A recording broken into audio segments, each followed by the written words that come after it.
You just got your real estate license. What can you expect for the first 6 months from today? Well, there are a couple points that I want to bring up. And I think it's very important to understand these points because this is going to help you not get discouraged as you go through this next year. Most agents don't close any transactions their first year.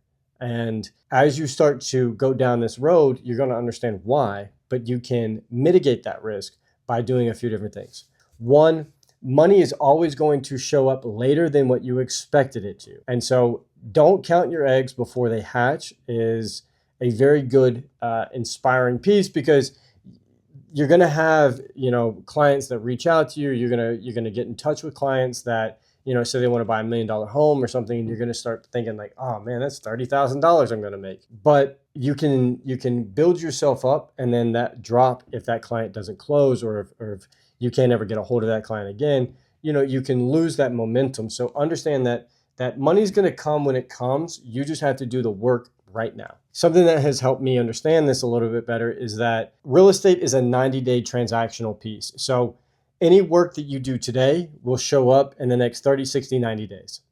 And so if you cannot expect immediate results from the things that you were doing, you have to give it time to accumulate, and you have to be consistently putting in that work. You can't just go and show up 3 days a week at the office and then you're off for 2 days. You've got to be consistent and have a schedule and run this thing like a 9 to 5, because if you work it like that, you will always have money because you're always going to be putting in effort.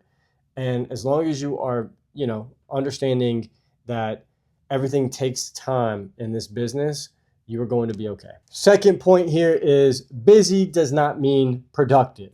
And this business can seem as if you're being super busy and you're getting so much stuff done.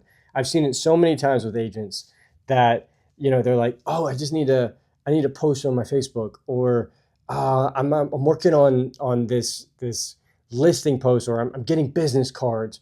And all of these things seem important at the time.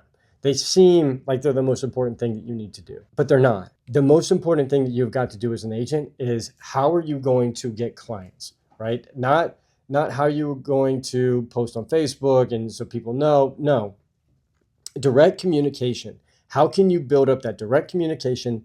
The number one way is going to be phone calls and meeting people in person. That's it. If you can figure out which one of these two that you're going to be better at and you're going to get the most return out of, those are the two that you've got to focus on, right? The number one thing that I would recommend is reaching out to all of your friends and family, letting them know that you are a real estate agent, that you've got this taken care of, and if they ever need anything real estate, to call you. That is going to be number one, because that's where you're going to probably get your first client from. The second piece is reaching out to strangers.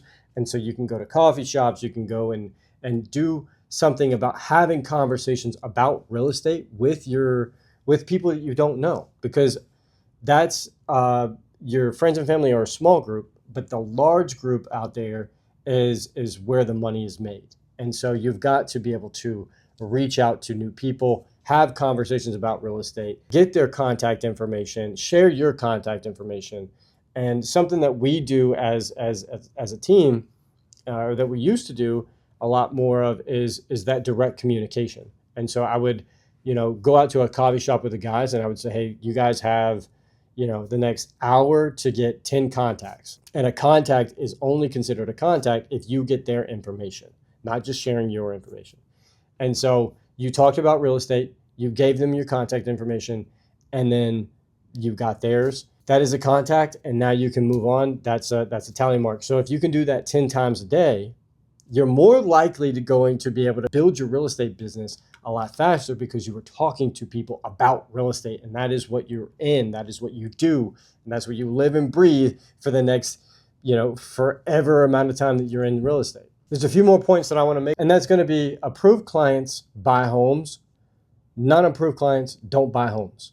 And so if you have someone who wants to buy a home cash, make sure you have proof of funds. If you have somebody who wants to be able to buy a home, make sure that you have a lender that they can talk to, or that they've already been pre-approved, because that's going to give you a lot better of a chance, because that person is being serious about their home search.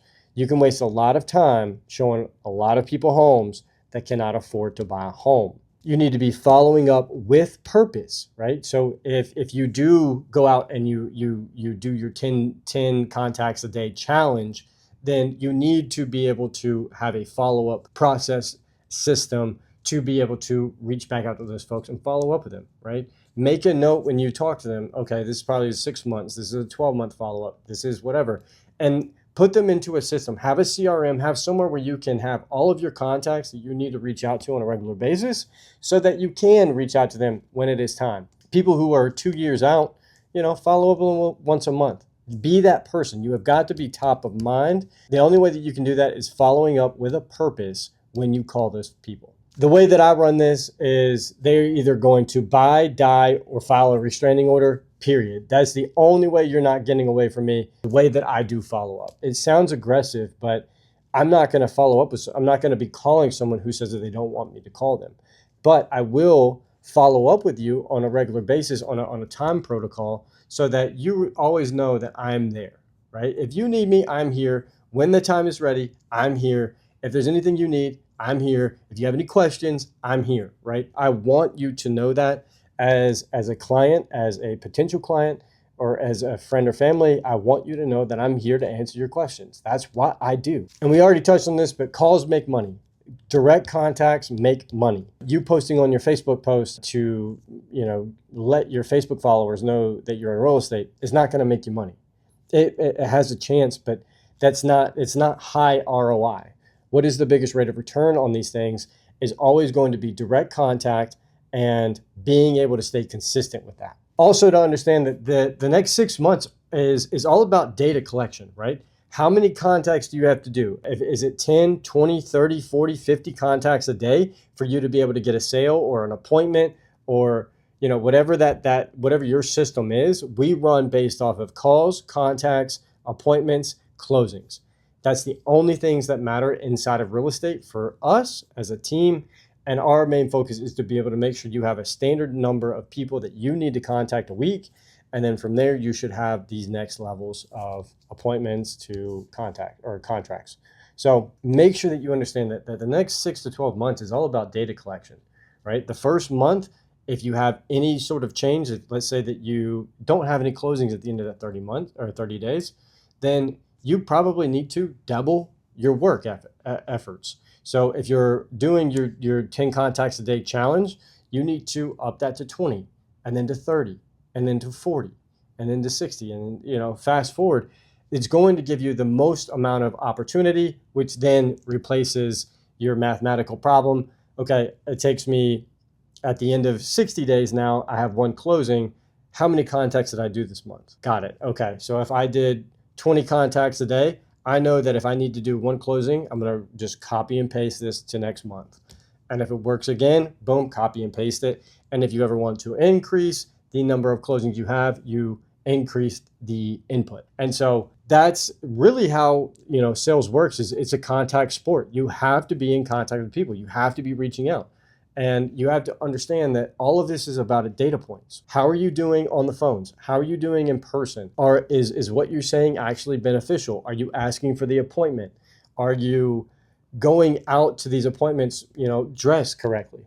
I have a whole standard. When I go on a listing appointment, I wear the same exact outfit every single time, right? I've got multiple different versions of it, but it's the exact same outfit. I dress the same way. I have the same conversation. Obviously, it changes with, personality and having different conversations with different people. But I want to be able to replicate the exact same thing as many times as I possibly can so that I know what works, right? I'm dressing the best that I can. I'm making sure my teeth are brushed. I'm making sure that my breath smells good. I'm making sure that I'm prepared for the appointment. I'm making sure that I'm going above and beyond to, make sure that I'm giving the absolute best possible scenario for me to succeed. And you've got to figure out what that is for you. And it may not be the same thing that works for me. But at the end of the day, understand that you are in a data collection point. And so if you're trying something and it's not working and you're going on appointments but you're not getting them, ask for feedback, right? If you have a client that says, hey, we went with a different agent. Okay, well, can you give me some direct feedback on how I can get better? That is the most important question that you can ask on any time that you lose something. So that's an overall spiel of the next 6 months, and those are the things that I would focus on if I was starting over and that's what I needed to do. That's going to be your next 6 months, understanding that money's going to come a lot later than you expected it to be. And if it shows up sooner, great. Busy is not being in production. And the third piece is understand all of this is about collecting data. And if you can keep this in mind for the next 6, 12, 24 months, you are going to be in such a better position at the end of those that you're probably going to end up, commenting on this thing and saying, hey man, this actually works. I appreciate this. And genuinely, if you go out and try the 10 contacts a day, direct contacts, so going up to somebody and saying like, hey, I'm Addison with the Corporate Real Estate team. I'm in real estate. Do you have any questions for a real estate agent right now? Or have you thought about, buying or selling in the next, year?